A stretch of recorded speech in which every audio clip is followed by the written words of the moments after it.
Welcome everybody. Just want to express our gratitude for being invited to this conference. We took our amphibious vehicle up here from the Illawarra. It's unprecedented weather system. My name's Sorensen. Stand Deighton. I'd like to introduce our team. We're really lucky today. We've got some awesome young folks. This is Kieran Worthington, Kiara Lewis, and Jesse. Fantastic. So Dan and I are going to tell a bit of a story of our journey with school gardens, and we've just listened to an amazing presentation by Leone, and we've got a completely different model. So we'd like to talk about that. There's some familiar faces in the crowd who we've known for a few years now. And so I guess our project's evolved since last time we've shared. So we'd like to explain that with you, share that with you. And then we're going to have an awesome segue where the young folk are going to get up and tell a little bit of their story, because some of them have been with us for a long time from the primary school. So I guess that's something unique about our project.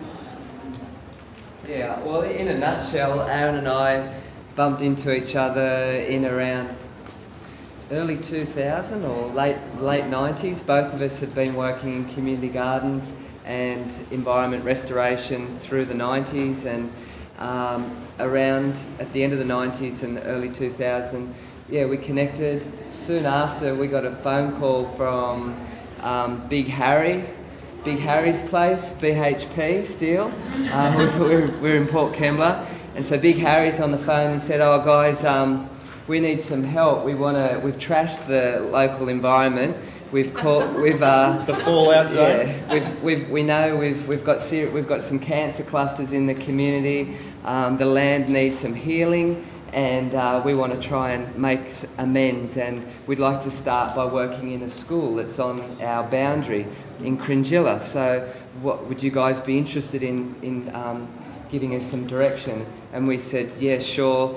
We reckon if we're going to do that, this is how we'd like to do it." And we're going to share that story today. Okay, so there's a bit of a context to it. Those people that don't know Wollongong, we're a heavy industrial town. Our soils are contaminated by heavy metals. That's it. As Dan said, there's cancer clusters, but it's not just in the schools in the immediate fallout zone. It extends the whole length of the Illawarra. So you're looking at like 30 k's north to 30 k's south, plus in the northeast as we get all of Sydney's pollution. So the combinations of those, it's a toxic cocktail. So how did we traverse this story? Everyone's familiar with Lord of the Rings. Do you remember the Mordor with the ground that's weeping with gas? That was a site we inherited. So just to put it in context. So Leone spoke about soil building. I guess that was top of our list.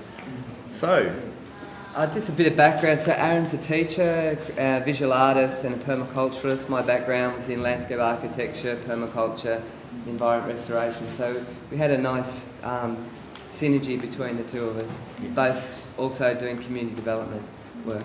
Right in the steel town. So I guess a lot of people decide where they're going to make their mark. Where are you going to have the fight? You're going to go away into a beautiful rural part of Australia with clean air, or you're going to take it on right on the coalface, and literally that's what we've done. Like Leone, she's got a showcase school. Cringila's ours, and as you mentioned before, having a school community that embraces is really important. The multicultural background, or the area of Cringila is low socioeconomic. It was an area where migrants came in to live, to be close to the steelworks. We are, within 500 metres of industry. So we're disadvantaged from a number of communities, but from different aspects. But the joy of that is the diversity and the enthusiasm and the energy that holds in that space. And what it's done is given us a model, and that's what we want to share with you. So through this time, should we just get straight into the dots? Yeah. Okay. Yeah. So 2003, we started the conversation with the school. The partnership was with BHP, Cringila School, and the North Wollongong Community Permaculture Garden. What we did, we asked the school what they wanted, and what they wanted was a very productive garden. So we went through a planning and a dream it up phase. We said to BHP, well, that's what you need to ask them what they want. You need to then fund that, and then you need to build their capacity to keep it going. And that was the model that we pretty much started with and have followed. And we called it the living classroom because we wanted to create a classroom outdoors, and then attached to this, the glove that goes with that is the training, the garden ambassadors. So the training part of it, or the capacity building, is about focusing on a team of ambassadors who would then know the garden really well and be able to tell the story to the rest of the kids and train the new kids. We piloted this project over a number of years. Oh, excuse me, Dan, just for a second. The partnership, the money came through a community garden. So we had a permaculture demonstration site in North Wollongong, which we looked at developing a food forest or a forest garden. And that non-for-profit organisation held the funds or auspiced those funds, and then that's how that funding initially came through to the school. So it was an interesting, as Roberto was talking about, that invisible structure, having that community of volunteers, like Leonie said too. This is what's behind this whole project. There's many volunteers, people put energy inside it. Everything was ready to go. The community was ready to say, yep, we're going to support you 100%. Without that invisible structure, this wouldn't have happened. And it's often not celebrated or even mentioned with it. But that was, the in-kind support was much greater than the financial capital that we had initially. Yeah. So in terms of the growth spurt, we had the chance to really cut our teeth at Cringila, and then over a number of years, we also had the ongoing support of the local corporation or local business that funded the training program, which is really where the success is. And then based on that, we were able to expand from one garden to a number of gardens and where that really happened was within the community of schools. So the other public schools in that cause, or the community of schools, took an interest, and the high school took an interest. Based on that, an interest was taken up by local government. So the three councils, Wollongong, Shellharbour and Kiama, saw what we were doing. They then applied for funding to expand the program to schools outside of that community of schools. And then based on that,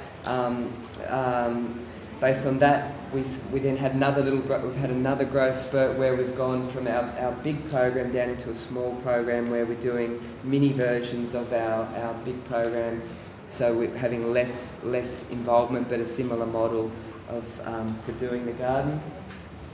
Yeah. And the other big growth spurt is there is a city farm that is just.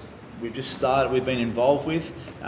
We always dreamt of that idea of a K-12 program with an employment strategy afterwards, particularly for our community. And a local community centre managed to attract some funding from community builders, and that set off what's called Urban Grown. And it's targeted for disadvantaged community, and students coming through our schools are that disadvantaged community, and there's employment opportunities based there.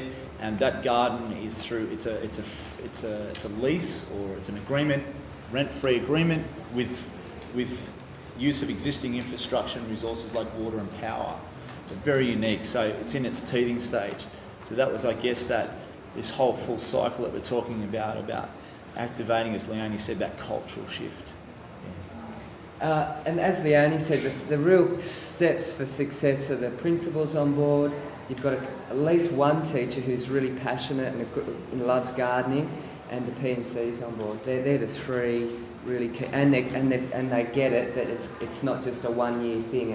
It's about really it's going to become part of the school's identity. This is what we do. It's just like the sports program and any other program. The garden is up on the same level as those. So if you've got those three things, you're off to a good start. And it doesn't need to be a lot of money either. It can be very small and potent. Just mention that the teachers can't be retiring within 3 years of starting, or the principal too. That's potential. So I think that's great. That covers that. Sorry, we're going to go through our process in a moment, but in that consolidating, we've had a number of really successful hits, but in this we have also had the equal amount of misses. And it's in those misses that our greatest learnings that have happened.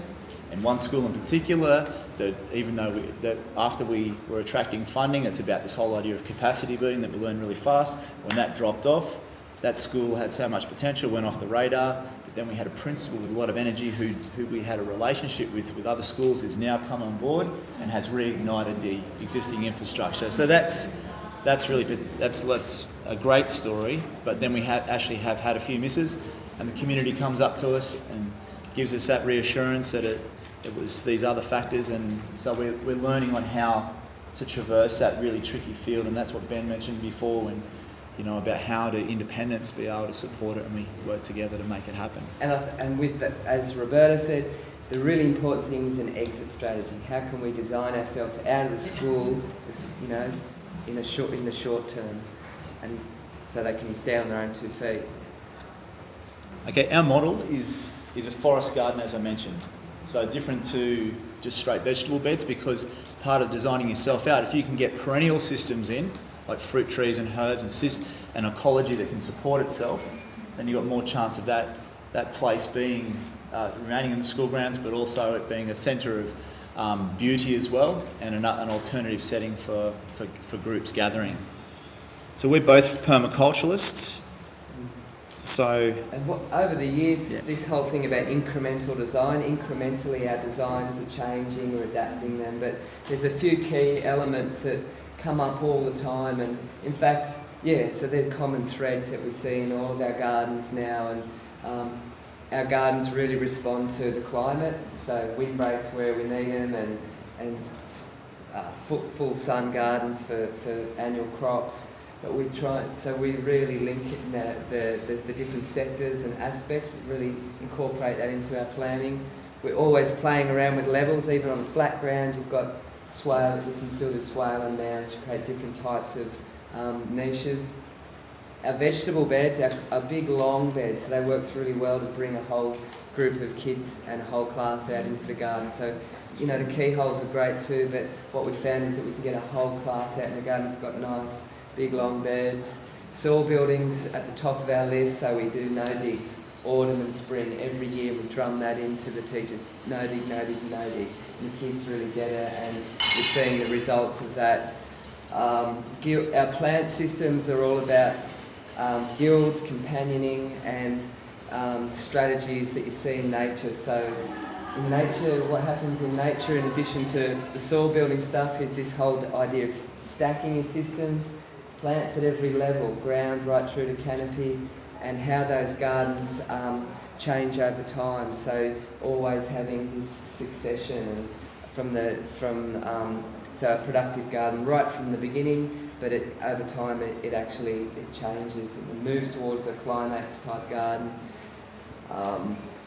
Aaron?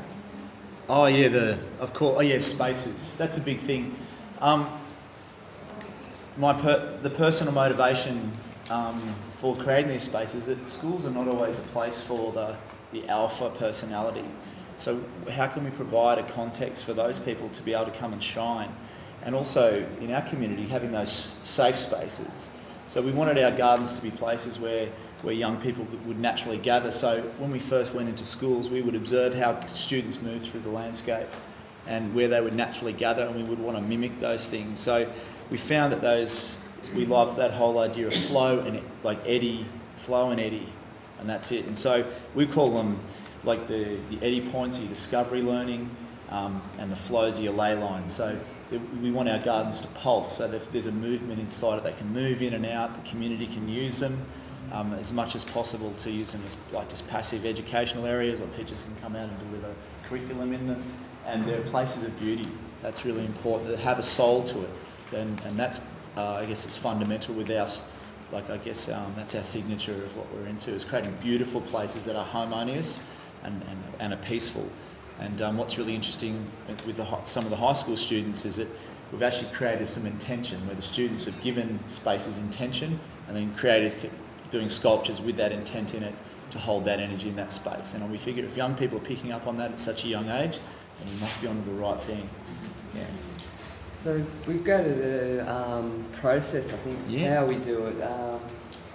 we'll just quickly click through these, but there's themes that have come up and a pattern that's emerged in terms of what each school that we go to, and these are the common threads that each school's dreaming up. They all want, it's not what we're telling them to do, these are things that they want to see happening in their schools or in their gardens, so they're the threads that we're seeing, and so in the end we just end up having a checklist, and that's sort of like, yeah, they're the things that the boxes that get ticked for a particular school. They might not do all of it, but they're the common threads that we're seeing. So how do we get there? We initially took them to a community garden where we had those elements. Now schools just go to other schools that have those elements in place, and the ambassadors are the ones that step forward, and they take both the staff, the parent community and the other students on tours, and very quickly the students let each other know what they want. So we do this, it's a wish list, dream it up, what do you want? Teachers, go talk to the students and the parents, what do you want to see happen? And that's they're the things that come up.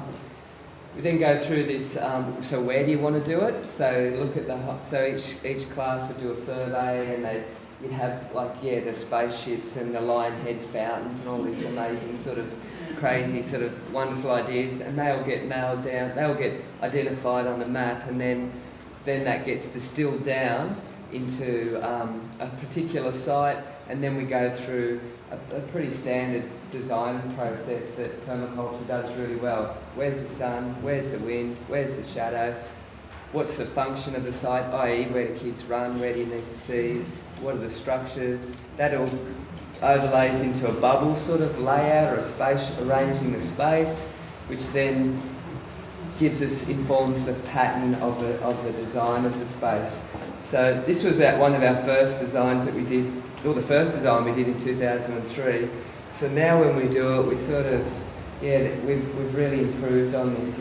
We build a garden with the kids, and this is Cringila before we started, and in the process of building, engaging students, and in that, and a few years on, you can see the transformation. So what we want to do is create like a serious class, we're serious about creating a classroom in the outdoors, and each of those schools has a different look, a different feel, but there's similar elements in it. Celebrate the achievement of creating the garden,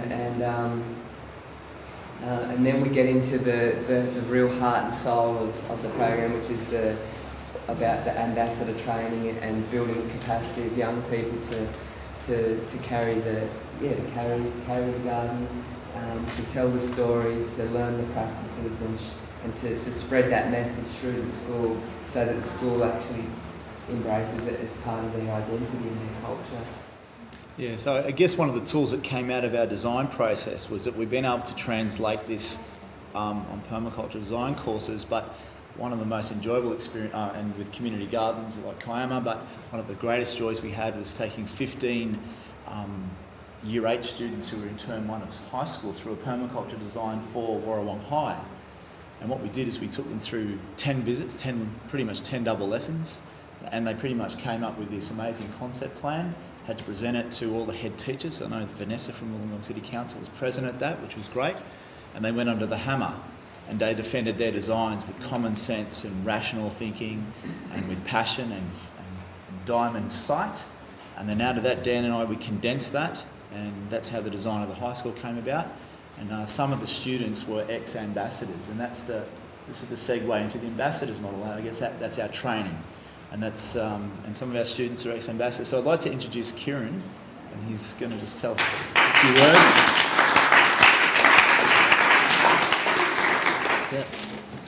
Hello, I'm Kieran. I'm 14 and I'm currently in Year 8 at high school, at Wollongong High School. I've been involved in the permaculture garden at Wollongong for 2 years. Nervous.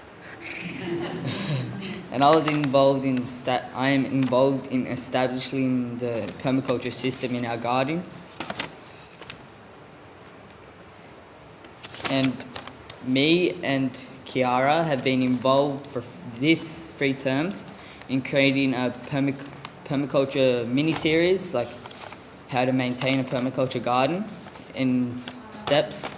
Like we did pocket planting last week, then we do weeding, planting, and everything you need to maintain. And these films help to like train other schools, their kids, and train them. And these will be released on the internet over the next year. And I am an ex-garden ambassador from Cringila Public School. I started there in year 3. That's when I first came. And then I stayed on to be an ambassador until I was year 6 so I could mentor the younger kids. And I enjoyed it because I could express myself in the way that I wanted to in the garden. And I could learn how I wanted to learn, not out of a textbook. And I work with my friends, then I teach other kids. And I like to know where my food is coming from. Yay! I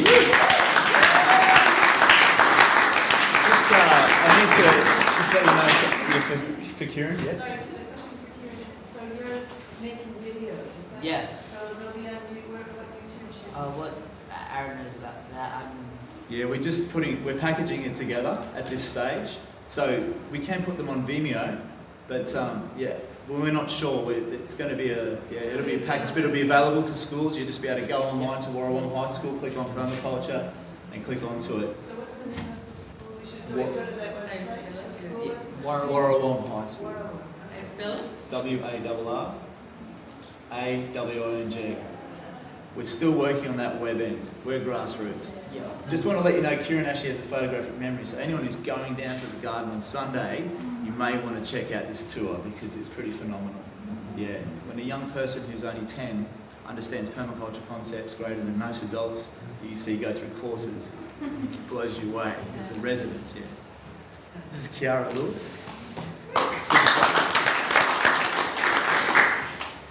Hi, my name's Kiara Lewis. I'm 14 years of age. I am a Year 9 student currently in Wollongong High School. I've been involved in the permaculture project for 3 years, and since the garden first established. I've been recently going to other schools in the Illawarra teaching the younger kids how to do most of the permaculture practices, and we've been making some short films, me and Kieran, about all the different tool safety, planting, propagating, no-dig gardens, building your own soil, composting, and I like to harvest I like when we get the produce out of it, because that way we know we've grown it and what we've done to it, and we know it's all organic and how to do our things. There's something you're really awesome at too. Yeah. I've been making the pizzas out of the project from our garden to cook and to serve to other students in our school, because we've recently made a cob oven made out of a clay, straw, sand and manure. So we made that, and we've been cooking all our pizzas in it.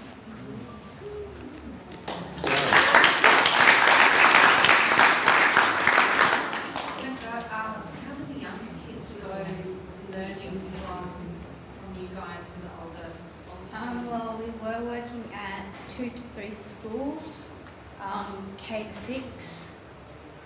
and are they really keen to learn? They run out to the garden when they go. Yeah. They jump on too. Yeah, they like eating the fruit out of it, and they get in and do the work. Are they more of the older students spending time with them? Every time we come in, or when we don't come in, they say to Aaron, "Oh, where's the other kids?" So, yeah. Jesse.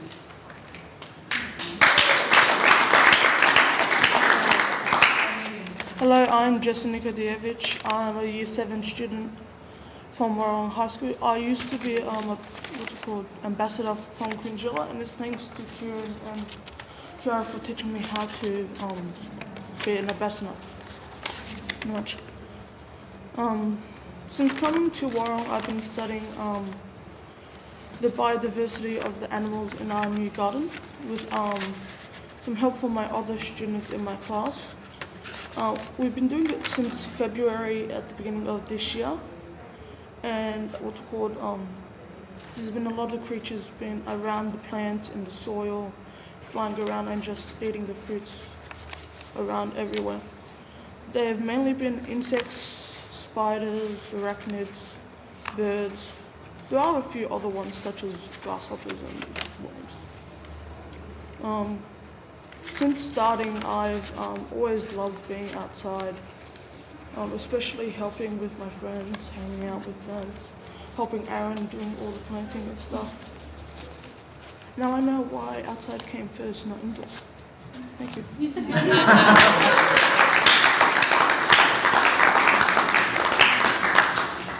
Yeah, so Jesse's part, what's wonderful about Jesse is that he sort of represents another element to our program. Often, like as Leonie was working in the community garden, you're working with at-risk youth. But with Kiara, I actually run an engagement program at Wollongong High, and then Dan and we both work there together, and we're meant to team teach with other teachers. Now, team teaching often means that you do all the work, yeah? The teacher cruises. But we've got some amazing faculties at Wollongong High, and science is one of them. So Jesse and Kieran, Jesse's and my relationship, we intersect in the top Year 7 science class, which is part of, and they're doing a longitudinal study of their permaculture garden, which is really unique. And that's what I love about that, is that it just gives students that opportunity for what I think Stuart Hill called a praxis. Yeah, so, and that's what's wonderful. It's like, what is it to be a scientist? What is it to be an ecologist or a botanist? And it's that field work that students often don't get a chance to do. They might do it in an outing somewhere, but they've been able to do it straight on the school site. But it's also that connection to place, and that's what's really important about it. And also with Kieran and Kiara, they were outside their curriculum to run these films. They're actually not part of our programs. They've elected independently to step up and be involved in them, because there's no reason for them to work with us, because they don't have an issue with attendance, they don't have an issue with behaviour. They're just natural leaders, and I think that that's a wonderful testament of this ambassadors program. So we'll get into it. When Dan and I visioned this idea of the ambassadors, we wanted our ambassadors to be a nursery rhyme that just stayed in the schools, that got passed on. So no matter what teachers were in play, kids could teach kids. So how did we get there? These are the main points that we condense these. Yeah. I can't see you because you're in the way. Oh, okay. Sorry about Cool, that. no worries. I'm very interested in this bit, so.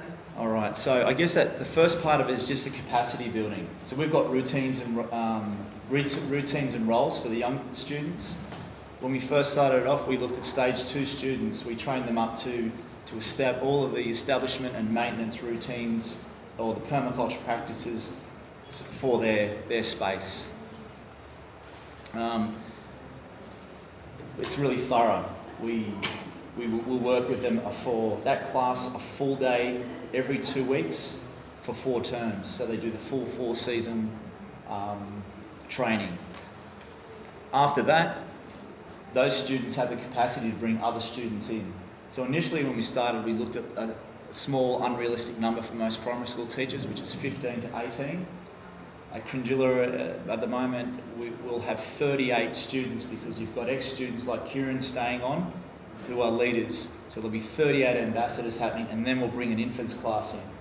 And like Leonie was saying, if you step back and watch it in action, if you come to Cringila at any time, because that capacity building's in place, there'll be 8 activities, and we're going to have a look at a bit of show and tell us some really fun slides that the kids are doing, and they're working independently. They're using dangerous tools. They're right there, they're right into it. So I guess that's the first part of it, that capacity building. Then how do we establish our culture? We've got one rule: personal responsibility. That's it. What you say and what you do. If you want to be in the space, they define what those things are. The permaculture, ethics, earth care, people care, fair share. When we start our program off, students define it. We've done it with as young as 7-year-olds. They can identify what's appropriate behaviour with each other, how to care for the earth, and what fair share is. It's really amazing. And once they're set up, the students define those rules, because there's often only one person out there, which would be us, and then because we're in that place of the overworked, overburdened public school teacher or teacher of any school. Then, as I mentioned, that peer education. If I personally, if I've got difficulty with explaining anything, the high school students are the best. Yes, the senior students are wonderful. They just know how to speak the language. They're not worrying about whether they're PC or not. They'll call it how it is, and it's straight in. It's very direct, and it's amazing. And it's of course that all those learning styles, you know, listening, like the visual, the hearing, and the action, and that's happening the whole time. That the students are mentoring each other. The connection and ownership. If we create a beautiful space together, as we all know, that's our connection to the place. And if our garden reflects what's in our local area, so that's bringing the biodiversity in, and that's having food plants that reflect our culture, or the culture of the community that is there. That was counteractive at Cringila because all our fruit, our citrus for the first 4 years was stolen. And before the fence went in, it was a motorcycle track. So, but we persevered. Oh, and they were core drilling, less than 20 metres from us. Remember that, Kieran? They were core drilling, so a high-pitched squealing sound all day while they're trying to put out an artificial coal seam fire. This is not a joke. It's out. We're as close as where that concrete area is to us. Did all our outdoor teaching out there, and they were pumping bentonite or whatever they were doing. Funny story, we won't get into it. Then I guess the pathways is really important. K to 12. Students from Cringila coming through into the high school feeling like they've got a place, that they're valued, that their ideas can be developed, that they can grow themselves, they can vision the future that they want. You know, we're very confident that these young people are going to steer us in the right direction, and I have 100% confidence that they're part of it. So how do we enable that to happen in a very rigid system? And I think our program allows that to happen. And I guess, as we mentioned before, that what we're actually doing is setting a domino effect off of real cultural change within schools. And that includes within the staff and the school community too. Once that momentum's there, it's going to stay. And I think that with the Cringila project, each principal that's come in has just jumped on board, because why step in the road of something that's really doing something positive? And as you know, the greatest way to have support is to let everyone else take the kudos for what you're doing. And that includes the top of the education as well. Like, let's put their faces on it. Let's give it to the personalities who haven't got a clue what they're talking about. We'll let the kids sort all that out with any scientists or specialists come along and, what they're like to show ponies and let them do it. And then, as I mentioned before, the invisible structures. And that, if we have an open school community, we'll get community members that are valued, and it's remembering them and celebrating them and having that cross-pollination integration happening. So what our dream is like we can, and that's what we're starting to do, is bring our students from one school to the other, and they're our invisible structures. Cringila kids are growing the plants for the other schools, whether when we set things up, they're doing all of the simple propagation of, soft stem cuttings. They're growing from seed with things that are localised. We're working that out after 20 years, what works in the Illawarra and what doesn't. So, and the kids are just capitalising on it. They're not questioning it. They're like, right, let's repeat success. If it's working, let's do it. So you're saying that because the K-6 have gone through to the middle school now, the middle school picking up that we're interested in the garden? Look, I'll have students that are three that have no English come up to me, and Kieran knows this because he's seen it. A little girl came up to me, pulled me on the leg, who was 3. Aaron, me garden. She's 3. That's a critty. So when that's happening, you know that I just had an afternoon tea with a local family in our community, got invited around.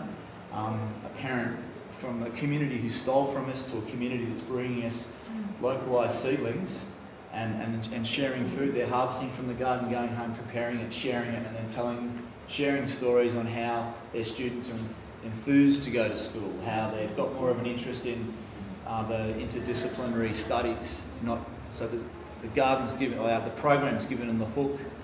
The eldest daughter who's in year 6, right through to the youngest who's in year 2, and it's happening through those pathways. And that cultural group, they're setting the messages through to their cousins and those things. and those people too. So it tends to work that way, really passively. But again, it's taken a long time for us to get there. Okay, what we do, we like to check in at the beginning of our day. And then we want to step back and let the students take it from there. So every morning we've got a seating circle, so we've got that ceremony that's in place. Don't ask us how we got the rocks. It's a long story, but it's a beautiful story. We like to use a mind map, throw all the information on the board. How we do, we get the students go out into the space. They decide what they're doing for the day. They identify what needs to be pruned, what needs to be propagated. Of course, we'll have prompts there. We might have seed or cuttings or whatever the case is. But the key is when you bring large groups out, that we find is you have, like watering, you have low risk, high repetitious activities. So you might have, mulching with wheelbarrows, and there's a pattern for it we're going to look at the moment. The watering and botanical illustration. And then you're going to have other, which we'll look at really quickly. And then you'll have your dangerous stuff. And so then you give it to the most dangerous student in the class, and you build their capacity. Sorry? That's right. He climbs our trees and cuts them down, and that's not an exaggeration. When students from Cringila come to us after spending 18 months in Lebanon and go, Aaron, can we hunt?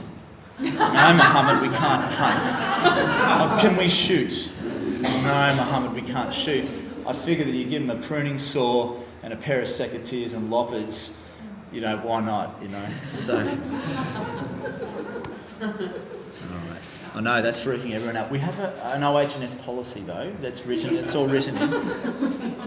Okay, we do our tool ID and safety, and we would spend so long on that. I'm sure Kieran could tell us how it drove him mad, but we can't go forward until we cover that. All right, then the fun stuff. Low risk, high repetition. Obviously bringing the community in. Because we mentioned that we're on contaminated soil, we just built upon it, got the soil fungi in place. We did that with chip mulch. The trick is chip mulch and molasses and water, just a cap full. That activates your hyphae. All your EM sprays, sorry to tell you folks, it's just molasses and water that's aerated or brewed and sprayed. You can do it yourself, you can get the kids to stir it up, and you can chant and play drums and do whatever you want to do, or you can just put it in the watering cans and put it out. So, molasses and water. Is just Straight on chip mulch. chip mulch. Chipped mulch, like chipped tree, high carbonous material. What do they do? From an arborist. Oh, what does the molasses do? Yeah. It activates the hyphae, the fungi in the soil. So we like to use those paths, because that's how we build the soil. Once a year we'll dig them up and throw them onto the beds. And so, sorry, because I actually live next to a 6-lane highway that's got a piece of grass that's this big, and I've been doing a little bit of gardening, but that soil would be much improved if I did this molasses and water.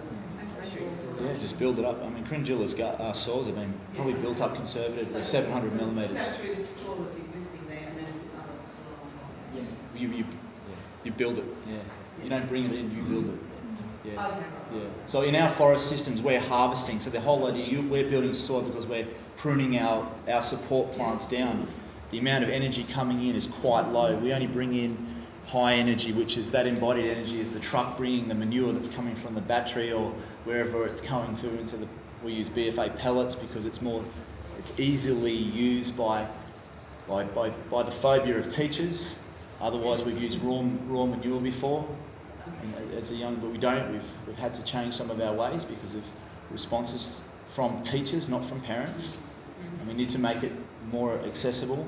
And you can just decant it into a bucket, scoop it up with a pot, and then put your hundreds and thousands on top. It's much better than putting it in a barrel and throwing water in and getting kids to stomp on cow manure, even though it's more fun. And then the straw and the lucerne, but everything else we grow. We grow all our trace elements, we grow all of our other nitrogen-based plant material and all our carbonous material that comes from on site. Yeah. How do you get success? Plant natives, you can't go wrong. Windbreak species, biodiversity. And these are not staged photos, by the way. It's just going around and shooting it, so it's incredibly candid.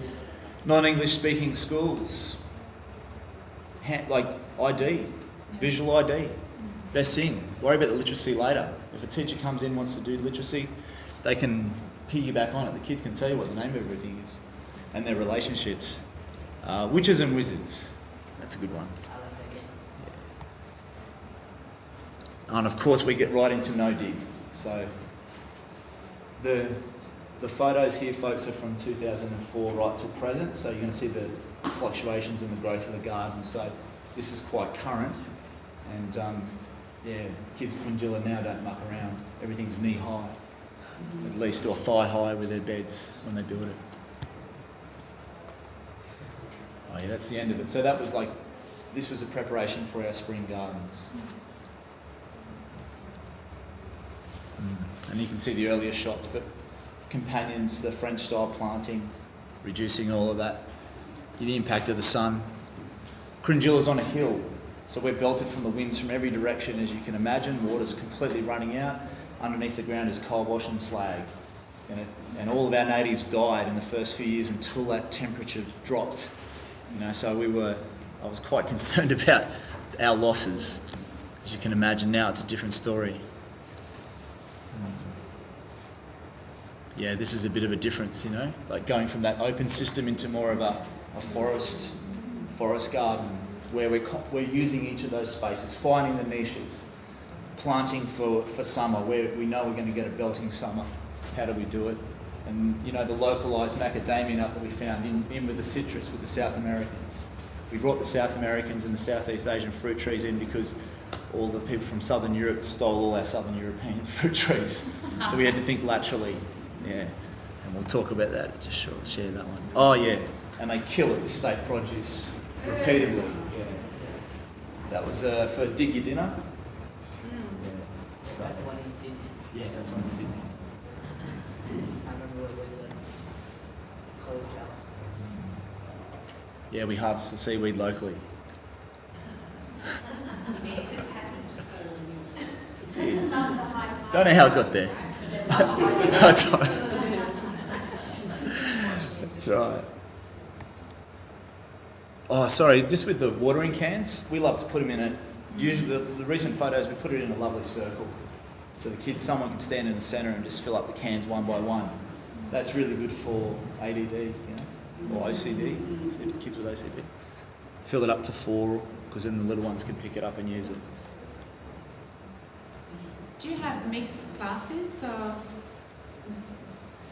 how do you divide your day, or ambassadors. So at the moment, at, say this one school, because this is this model we're repeating in different schools.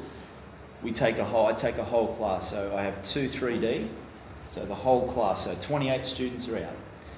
Then there'll be possibly 10 that want to join, who are ex-ambassadors, so students who are in 4, 5 or 6 that want to come in, and they'll come in and feed it, and then twice in term 2 and term 4, the infants will come out, and then what we'll do is we'll deliver they'll do their science unit. So it might be growth and change or wet and dry environments, and so we just have hands-on activities where the students are practically meeting those outcomes, but they're just little stations, and so the kids come out, they check in like we do, they take them on a tour, there's a theme, might be flowers, or it might be taste, or it might be harvesting. They'll go on that tour, so kids taking each other on their tour of their garden. Then they come back in, the leaders gather the teams, and then they just rotate through those groups. And because the capacity is built, the ambassadors can just rotate through, so they know each fortnight. If they went to looking for mini beasts in the compost, they'll go to looking at mini beasts in the soil. Then they might go to watering, they might go to mulching, they might go to planting something. and your ambassadors, what year are they? Stage 2. So year 3, year 2 and year 3, or sometimes year 3 and year 4. Like high school? No, primary school. Oh, so year 2. And how old are the kids? 7 and 8. The model is essentially we select about 20 kids who become the ambassadors for either half a year or the whole year, and they get like drilled all the permaculture practice. They come out every fortnight, the same team. By the end, whole day. for a whole day, For the whole one day. day a fortnight. So they'll come from different classes. We'll have kids from year 3, year 4, and then there might be a couple of kids out of year 5 and 6 who come in as well. So you end up with a team of 20 to 30 ambassadors, and they stay as ambassadors for the whole year. By the end of the year, most of them are either ready to move on, but there'll be some who really want to stay, and they'll stay on as leaders to train up the next mob of ambassadors. And so, once you've got a full team of ambassadors, after the first year, then the second year it gets better, the third year it gets better. We're talking about the ambassadors model. That's how we've rolled it out from there. We've also done the same thing in Coaldale. We've had success. Port Kembla is different, so each school's different. Port takes students from year 2 to year 6. All of them. No. Select ambassadors. And who does the selection? You do? No, the school does. They select. The teachers identify. They identify. So you've got the teachers on board to let the kids come out for a full day? Because Yep. I've already had parents in the PMC say, I don't want my child out for a day. So you just say, well, move on. When the kids come to Cringila Public School, for example, they sign a note. Okay, My so you student is send a going to note be out part. the parent. Yeah, the school does everything. Yeah, it's integrated in the school. Yeah. I guess when we do a Q&A about how we finance it, that'll shed light on how the power of it is, you know. Like Coaldale, I'll talk about, like Coaldale, the P&C funded, but the parent community, the principal's against it, quite happy to get the kudos, but will fight against the garden or any funding to it. But the parents said, look, we want a holistic, rounded education. Coaldale's a community that our students from Cringila, those kids at Coaldale go on holidays to the countries our students are from. Go figure, right? So that's what but then that community is educated and supposedly cultured, and they're saying we need it because 2 parents working, there's often an absence of a father figure, no one knows how to fix anything in the house, no one knows how to do anything. So this sort of setting is really important for those kids to earth them. So, and they've been reading up on the Japanese model of dirt play. So they've got that idea that kids need to be earthed, you know. But we can, but in this, we're looking at an exceptional model. That's what we figured and what we've done is we've just taken the best of what works from this. This has helped us cut our teeth. We've condensed it, and we can say, we can come out and we can inject this program into a school over half a year, and if the school embraces it and keeps it going, it can work. But I guess we can talk about that shortly, just about capacity building of staff and capacity building or bring the community in. But then, the question I ask you is, do you ask your mechanic to fix your electrics in the house? Then why would you expect an infants teacher to grow organic food? Yeah. You know, let's and look at how let's be real, we're one of the wealthiest nations on the planet. We're a mining industry, we're a mining economy. Let's wake up, you know. What do we want for our kids? You know, it's in our community we're dealing with the externalities of industry.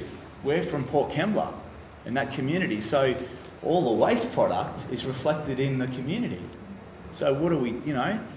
So it's good that some funding's coming down there. You know. So I'm almost done here. We've almost hit it. They crank it, yeah? They crank the compost, these kids are just unbelievable. Not staged, by the way. You want to see the fight over the getting into the compost heap. Oh, can I share something really interesting? All right, fear. If any teachers are into fear, I'll give you a good one. Okay, there was a student, we were unloading a compost heap. It was in October. We had a really cold night, about 15. Shocking. 15. Well, it is from the 15 in the Illawarra. It had been like 26 the day before. There's a kid that jumped in the compost barrel, so the 3 of them were working it out. They turned the bin out and threw it back in. In the last throw back in, what happened, mate? So the red belly backstage on there, there's like 2 of them at once, but the red belly backstage on both forks. They done it calmly, they put it back into the compost and went and told Aaron, no yelling, no screaming, no causing havoc, just Aaron, come here please. And then Aaron's like, what? It's like he's got his up halfway in his garden. Then they're like, there's a snake, and Aaron's like, okay, come around. Sure enough, there was a snake in the compost. You can see the tail. Yeah, and I just went away and left cordon that off that area for the day. Then the next week they turned it. The snake was gone.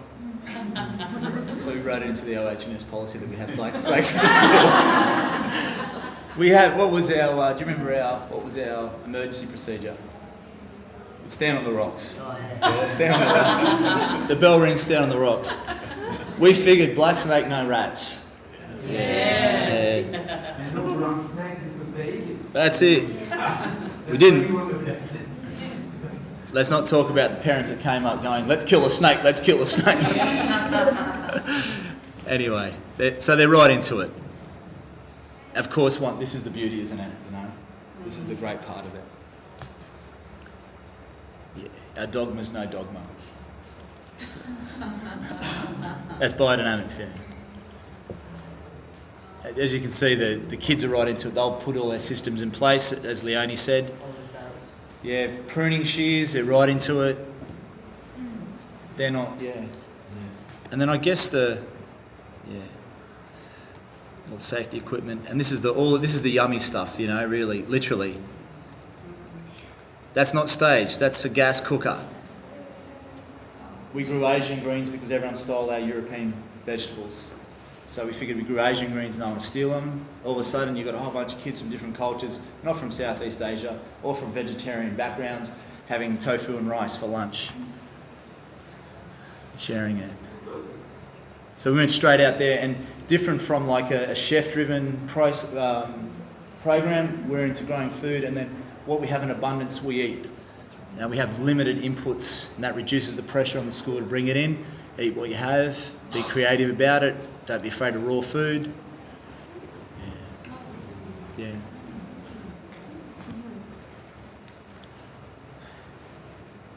This is the beautiful part. And then the kids went out to their gardens. We had a reciprocating process, and it was filmed. So here these superstars from Cringila, and the oldies were like, come and see our vegetable garden, you know, like, and they came out to the primary school and their jaws went hit the ground.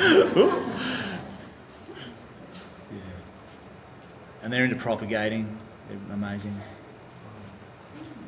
There's your low risk activities.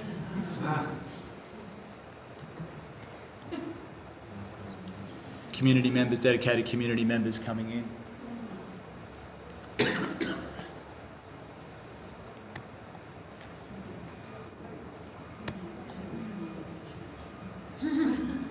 We were reacting to eating chili.